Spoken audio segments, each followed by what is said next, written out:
2 weeks ago we released the Australian Cruise Industry Report that showed nearly 700,000 Australians had taken a cruise somewhere around the world in 2012. North America is by far the most mature cruise market in the world, still accounting for around 60% of the world's cruise passengers, and they have a market penetration rate of 3.3%. No other country has ever made it to 3% before, and Australia did that for the first time in 2012, which is quite a remarkable achievement in itself.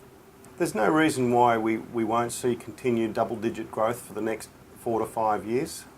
We will have more capacity next season out of Australian waters and the season after that. Meetings and incentives is an interesting, let's call it a niche within cruising. Most of the cruise lines, particularly the larger lines, do have purpose-built meeting and conference facilities on board, which is fantastic for the conference organisers, because a lot of the work is taken out of their hands in making a great event happen. So they're not worried about organising transfers from hotels. They're not worried about organising meals and entertainment and activities outside of their meeting time, because it's all provided by the cruise line. As far as options for groups to cruise, there are obviously the larger ships that do have specific meeting facilities on board. And obviously, a fair number of crew, and there's lots of cabins, so if it's a big group, they're going to be well looked after on a large ship.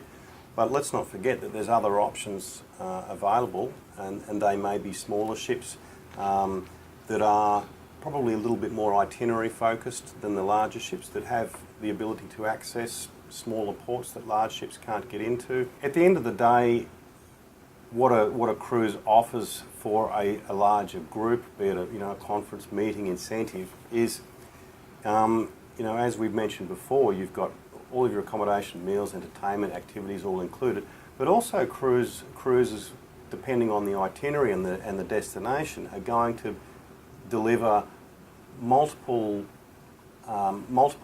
ports of call in one itinerary, the opportunity for the customer to visit several different destinations in one itinerary, so the opportunity for different culture, history of different destinations can all be included as part of the whole meeting mix. So when you've got a large group of not necessarily people with same likes and dislikes and ideals, if you're on an itinerary that's visiting different destinations, you're going to most certainly be able to cater for most people's needs and wants and views and likes and dislikes at the same time.